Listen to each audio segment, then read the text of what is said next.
Ninjago Season 5 Possession is one of the most brought up seasons when talking about which season is the best on Ninjago.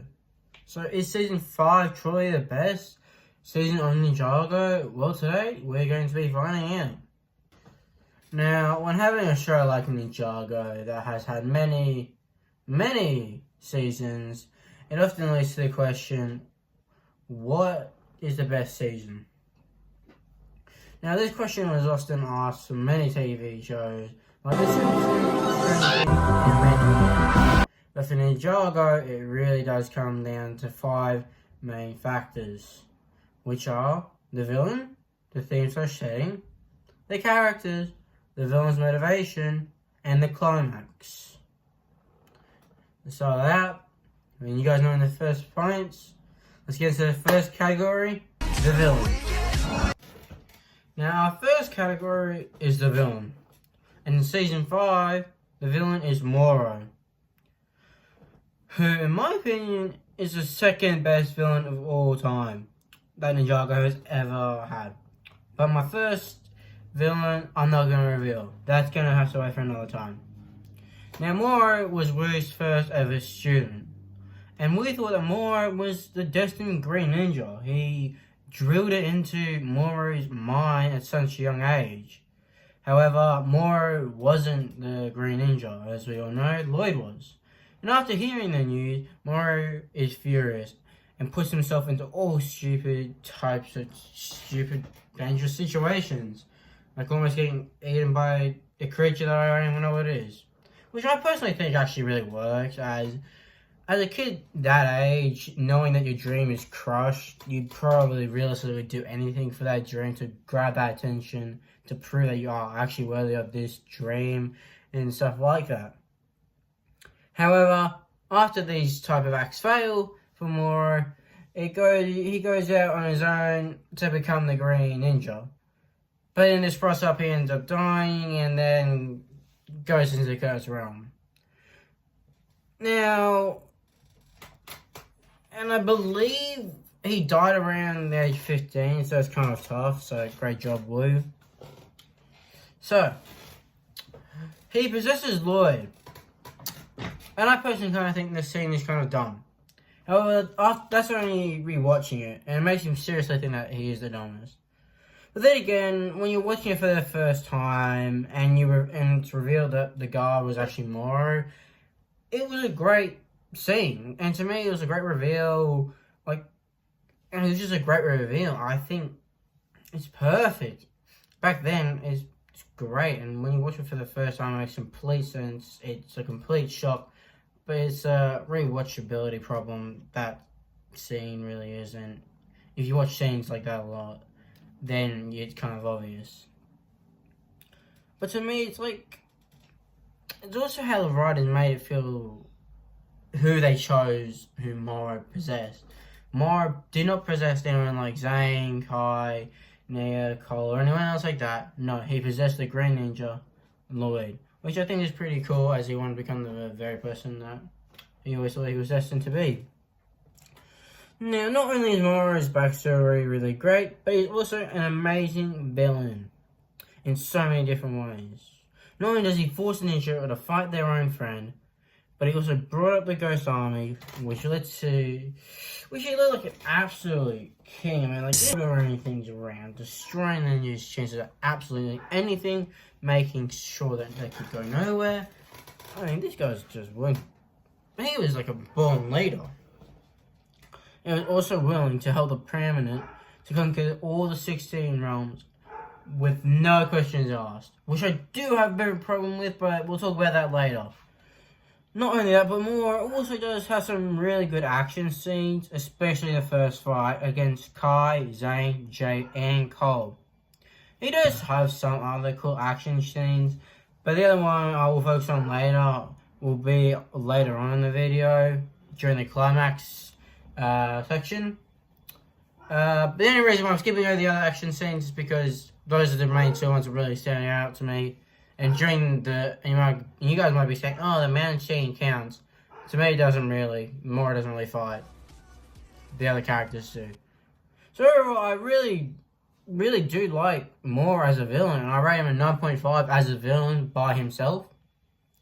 However, he only does get downgraded due to a bit of action scenes, as he's in Lloyd's body a lot and really just barks orders, so yeah. So with that category closed, I'm rating so far the Ninjago Season 5. It's getting 1 star. It has 1 star out of 5 so far, with 1 theme done. So, now let's get into the second category.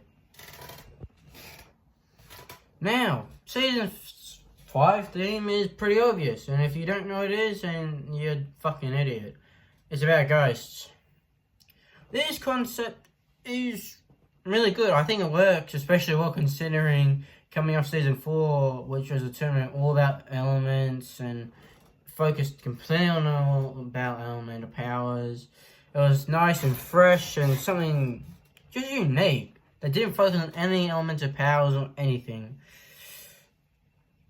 But the main theme is actually what is in the title's name and what this is actually called. I'll give you a second to just think about that.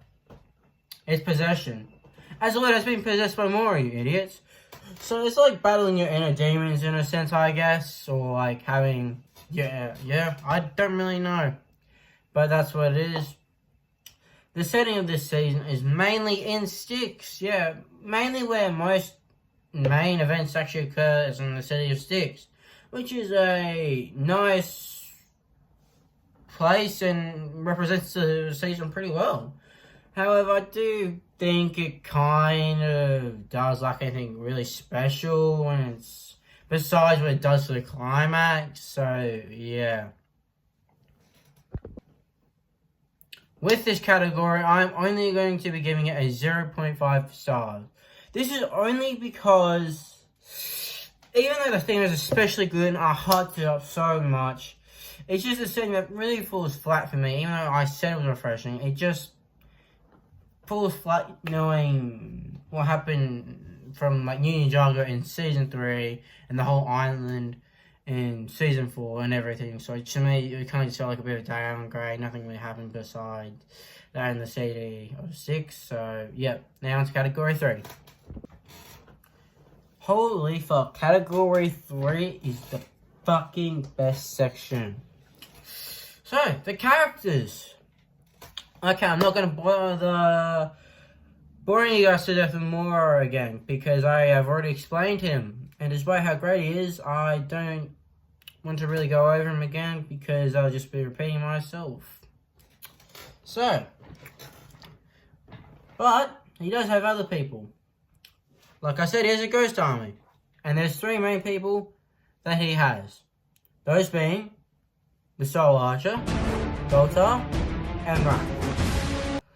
Don't know if I pronounced Wraith last. I just pronounced it differently, but I think that's how you say it. I'm going to say Wraith from now on, guys. Sorry if I pronounced that wrong. Wraith is the most combat skilled out of the 3, in my opinion anyway. And they are certainly the most menacing. I think they're the second hand. So anyway, I think Wraith is a good character personally. There's not really much to say because the main thing they really do is just help Moro. I mean, they're really his helpers. That's what they really just are. They do have Wraith does have their good moments, especially in the climax. Puts up a good fight. Next, Goltar. In my opinion, Goltar's kind of the the dumb one out of every like group. He's not particularly dumb in this one, but I think he's more like comedic relief. And honestly, I think the writers made the right choice in this one. They made the right call. Because when you have characters like the Soul Archer and Wraith, they're so serious, someone with Goltar, it can really help enlighten the mood in some serious things. So, yeah, and also kind of helps the story and makes the season and characters really more memorable than an actual. But personally, my favourite out of all of the whole entire Ghost Army would have to be Soul Archer. I just feel like Soul Archer has probably the best design, not the most menacing design. They are a completely different thing. I want to make that myself very clear. I think Soul Archer just has the best design. Even though probably not the most combat skilled, probably has one of the most terrifying weapons, which is just amazing. You know, I think Soul Archer has aura. And whenever I think about Season 5, Soul Archer comes up to my mind, just from the arrows itself. Like, they're the most memorable bit about the Ghost Army. However, for some odd reason, Misako is the only character I really do not like. I have no fucking reason why. No clue why, I just don't know why. It's just because maybe she just happens to know fucking everything. I don't know how she knows everything. In Season 2, it made complete sense because she explained herself why. Because it's her husband and her son going to war, so it makes sense she studied that. But why did she study ghosts? It doesn't make sense to me. I don't know, okay? Ugh. Listen. Like I know, Wu is also like that. He knows a lot of shit, but that makes more sense because he is the sensei. And also because this is his own student and he should know a lot about more. Not particularly about ghosts, because he doesn't really know a lot about that, which is completely fine. He kind of bounces off what fucking Misako already knows somehow. So yeah, however, I do think with, you know, Moro being part of Wu's history, it actually really does help with Wu's character development. I'm really happy for it, and I really like it. And then you have Cole, Zane, and Lloyd, which I think are all good, and they meet the minimum standards. None of them really have any personal growth or anything because, yeah, none of them really have anything to do besides Lloyd. Lloyd is probably the weakest out of all those because he literally has no lines, nothing to do until, besides being possessed, and until the climax. Cole, Jay, and Zane, they're all great. They have plenty of screen time, work well. It's just that they did nothing outstanding, really. Yeah. But, Ronan, holy, what a fucking addition. Like, as soon as I saw this guy, I remember watching this season, and when I saw him, I kind of was like, I don't really know if I like him.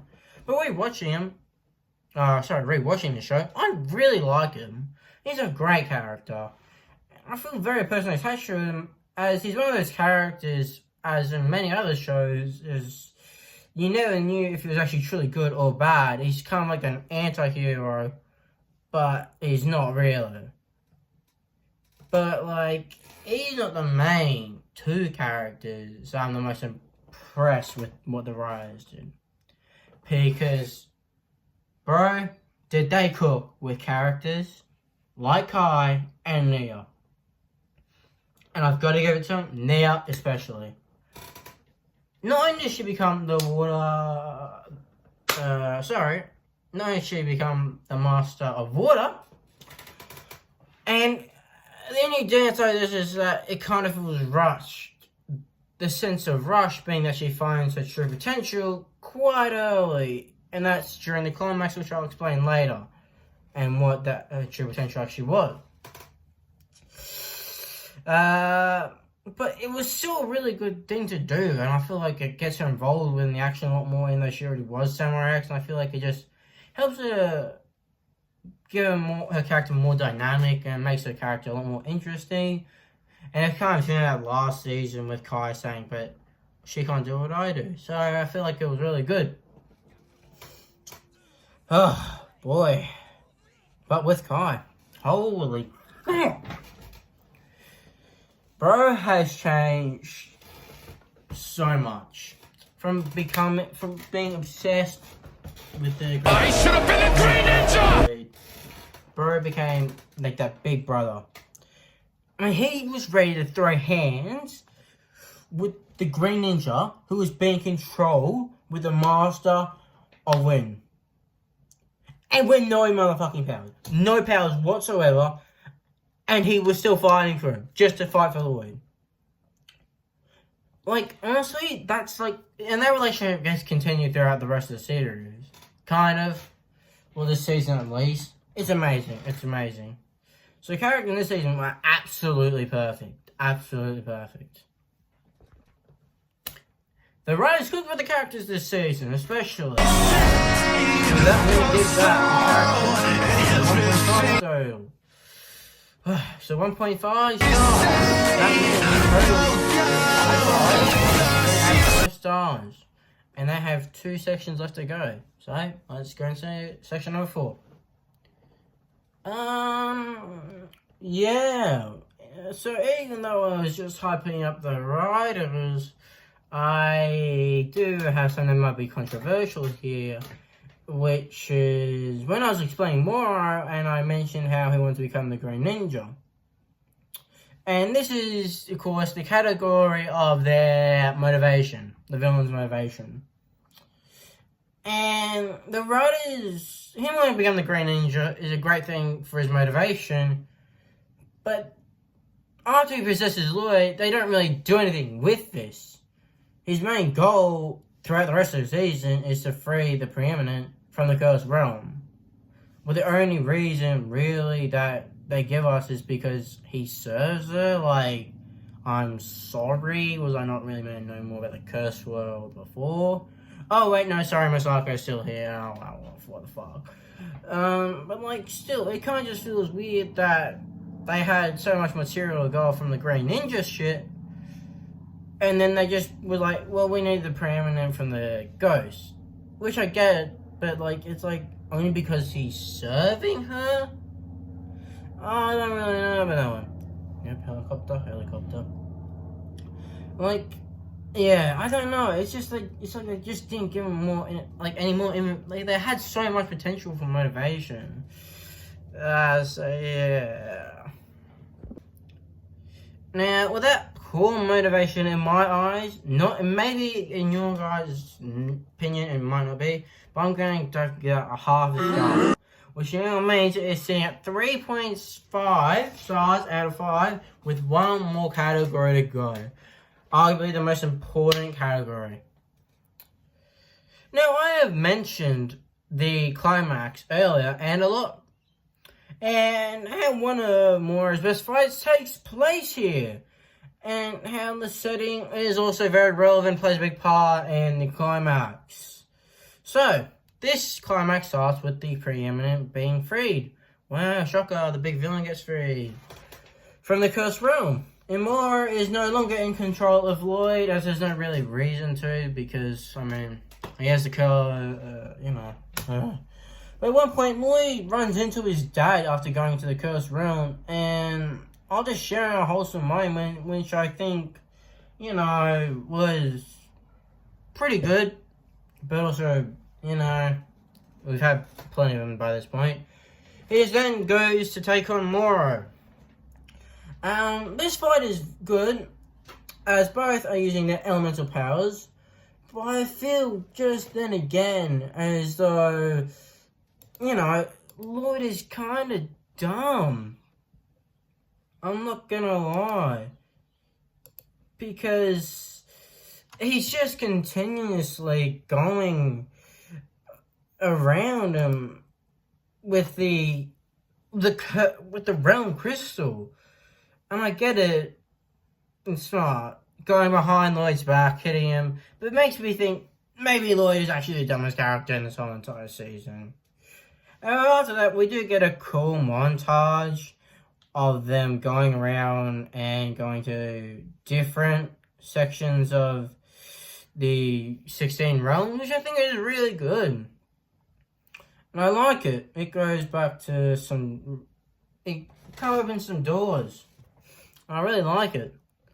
And then later on, we get to see a reference to Lego's previous series, Shima, which I think is very cool, and I like it a lot. So, yeah, I think that's a good, nice little hint. Yeah. So, now, coming back to the Preeminent fight and the true potential scene, before this kind of explains how she gets defeated. The Ghost can only be defeated by water. I make myself very clear, they only defeated by water. and Nia is the Master of Water. So, the Preeminent is killed by Nia, as Nia unlocks her true potential and creates a massive tidal wave and kills the Preeminent, which I think was pretty cool, but like I mentioned earlier, does feel rushed, as, she unlocked her true potential quite quickly and early. But to me, this was both a good and bad ending, as I feel like it should have been something that Lloyd or maybe even Kai should have done to do something to end the Preeminent. But it is a good ending, as it does acknowledge Nia is now the Master of Water and everything else. So, let's get to my final rating. And the final rating is, drumroll please, a 4.5 out of 5 for Season 5 of Ninjago Possession. This season gets basically everything right. The writers get everything right. Everything is right except the setting and Mora's motivation. But other than that, it might be the best season of Ninjago ever. Or is it? Thanks for watching. Please subscribe and I'll see you guys in the next one.